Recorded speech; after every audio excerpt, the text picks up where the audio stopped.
Well, here we go, Al. Wow. It's been another month. Another month. How about that? Time flies. Yeah, so we're into 2026. Yeah, Happy New Year. Happy New Year. Okay, Al, so we're going to start something new. It's called Riffing on Real Estate. Okay. I have two topics Yep. that I'm going to ask you. You have no idea None. what they are.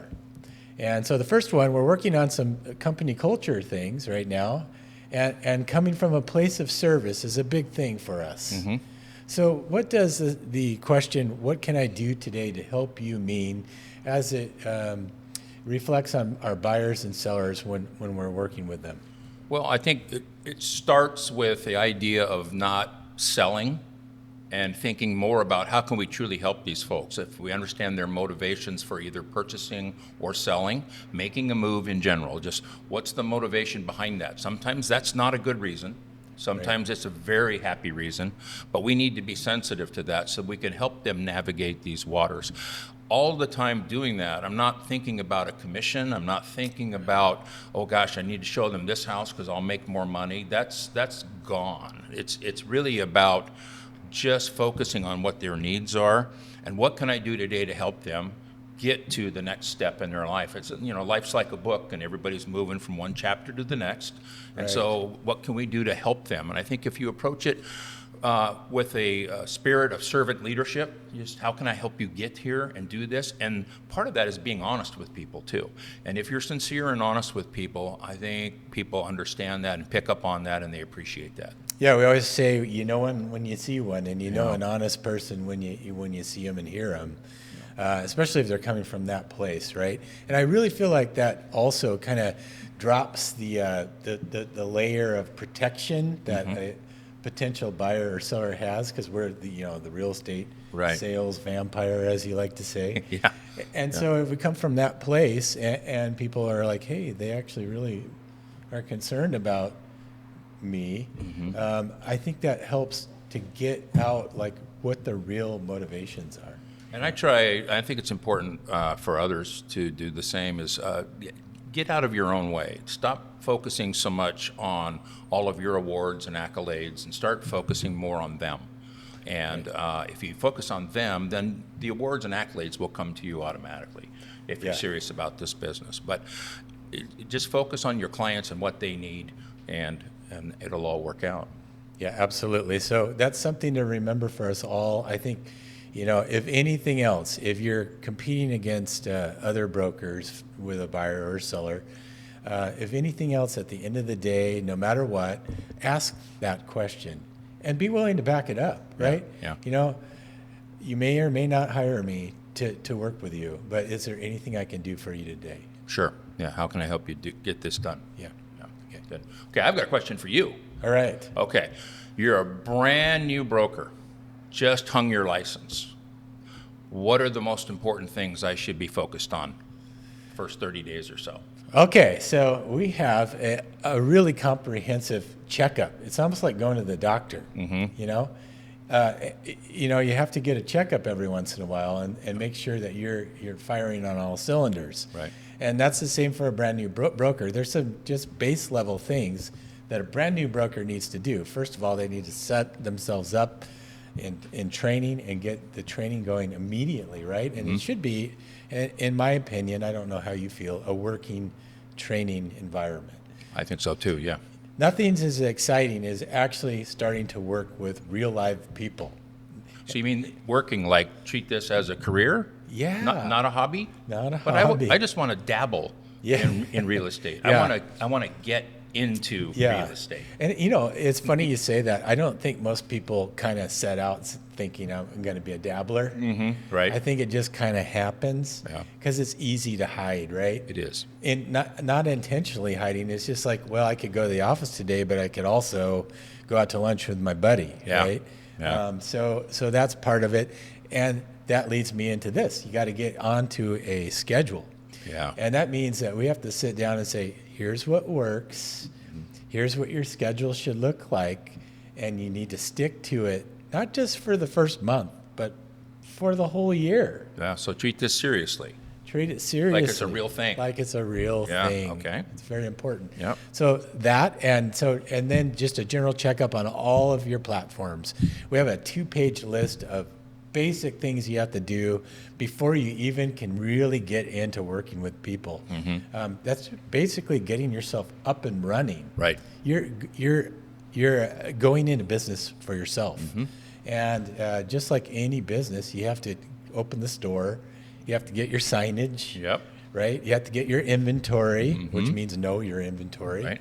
Your Now, the good thing is in real estate, the inventory is owned by someone else. Yeah, right. So we don't have it. that initial outlay Yeah. of millions and millions of dollars to stock the shelves. Yeah, and if you really think about it, for the cost of entering in, the threshold to get into this business is very low. Yeah.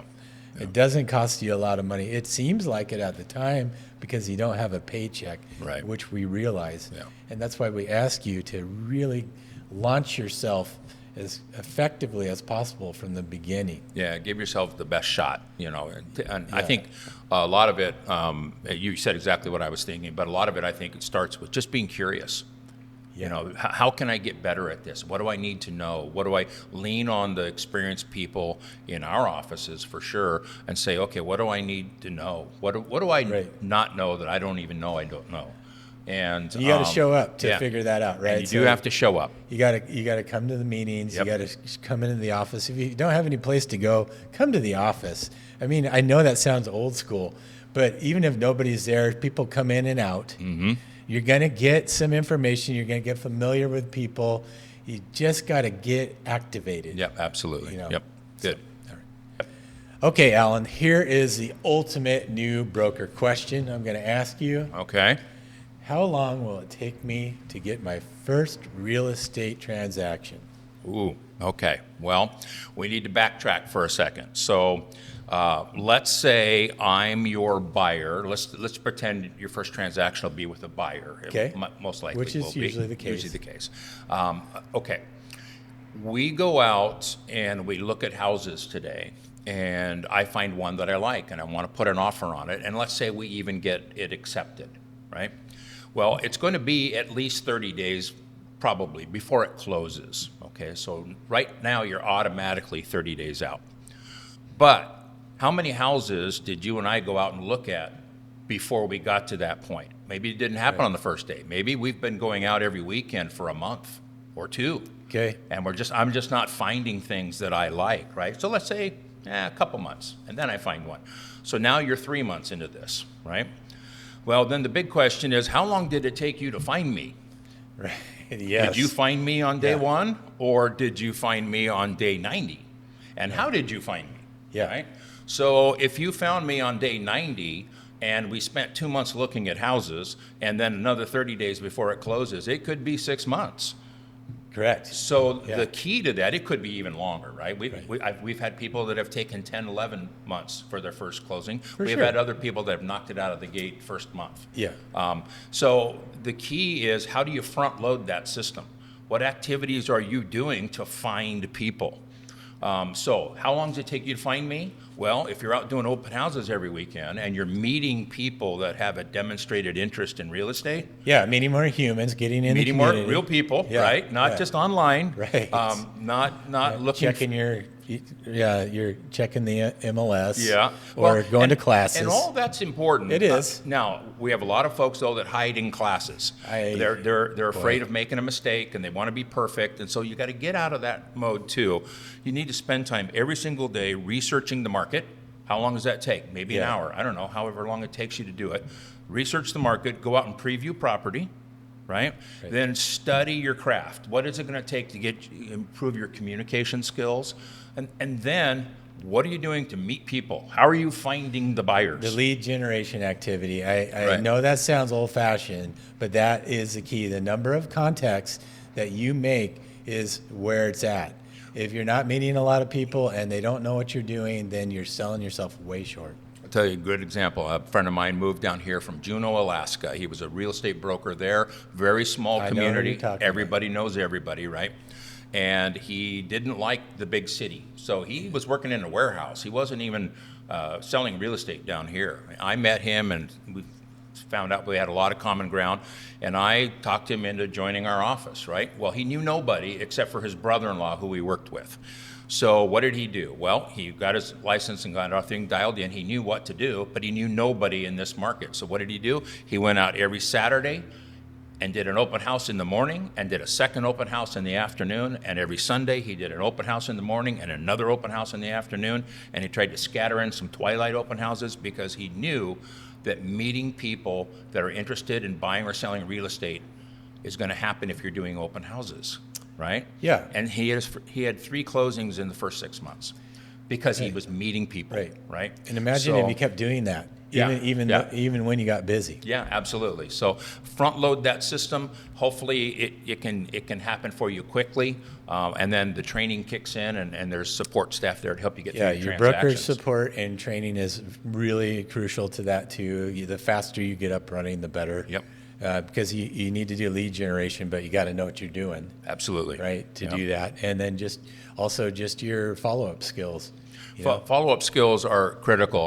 The rule in the internet world, and you have companies out there that are promising internet leads.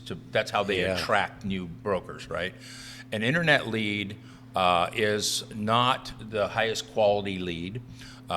If you get to the next step and you have an actual communication with that lead, they will oftentimes not know who you are, and oftentimes they forget what property they were asking you about.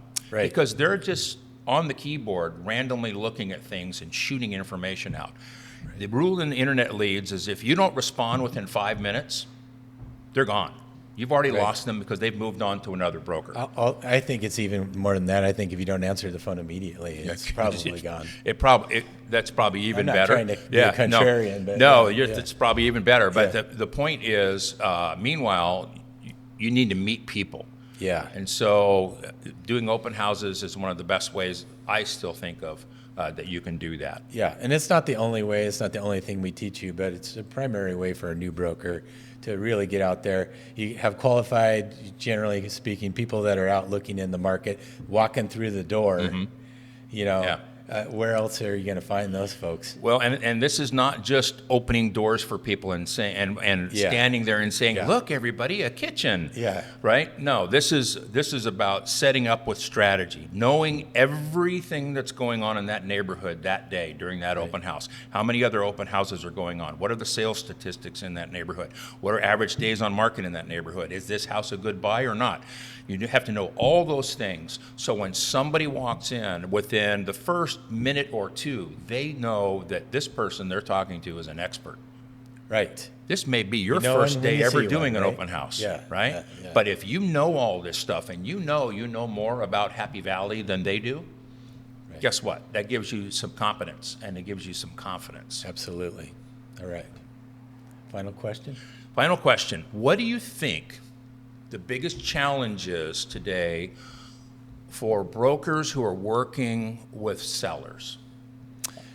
Well, okay. Whether it's the listing presentation or just the overall process, what's the biggest challenge today we have with sellers? Well, I don't think sellers have an equity problem in general. I think that a lot of sellers are sitting with substantial equity. Occasionally, we run into some folks, whether it's a personal situation where they had to sell quicker than they wanted to. The old rule of thumb used to be you had to live in the house for 5 years before you could see any, potential equity, and then we all got spoiled over the last 20 or 30 years. And we've had equity raises that they're crazy. But I think we're back to a more balanced market now. So sellers just have to know that we're in a more balanced market. They can't put any price on the property and expect to get it, and brokers have to be honest about that. We all, human nature is we want to please people, right? Right. And so I think we naturally, if we think, oh, geez, they want $1 million, but I think I only see 800,000. We might kind of try to stretch, not intentionally, but maybe we're looking for the unicorn in our comps instead of what the market is actually really doing. So you're saying be honest. You got to be honest with yourself too. It's not like we're trying to be dishonest. I think we just want to please people, so we naturally, if I think they want $1 million, I'm going to try to find comps that can support that. Instead of looking at it like an appraiser. It says, hey, what's the market doing for the overall, not just the highs? Yeah. Right? Yeah. So that's a big challenge. Also, just knowing that there's going to be some marketing time. It's not going to be 3 days and it's sold. So I shouldn't be frustrated if I haven't sold my house the first weekend? No, you shouldn't. And as a matter of fact, one of the first questions the seller should have is, what's the average market time in this area for a house around my price? Okay, yeah, Right? great. Anything else you can think of? Just, I think you have to be honest with sellers, just like you are with buyers. In other words, you're hearing an honesty theme here, right? You just have to be honest with them and give them the lay of the land. Every time I hear that a seller's upset because their house hasn't sold in the first couple weeks, I think there was a message that was miscommunicated there. Yeah, for sure. So give them the facts, show them what the market will bear, and go from there, and then see if you're a good fit. Yeah, and another just big hang up I have is, I've competed against other brokers for listings, and I noticed that some brokers use active, unsold inventory as their comps. Right. So, the seller's going, well, Marge down the street has basically the same house as mine. She's at $2 million. Yeah, well, mine's even better.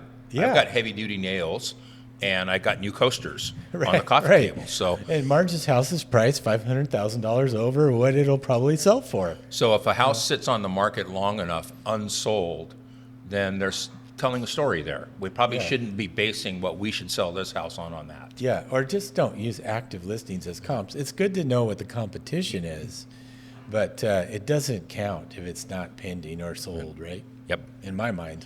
And quite frankly, sometimes, we're the messenger of information that's going to let them down a little bit. They think their house is worth $2 million because of Marge's house. Yeah, Right? yeah. But we need to give them the facts and the data. Right. And just not pull a number out And of that's the a air. hard thing So, to do sometimes. Yeah, yeah. Yeah.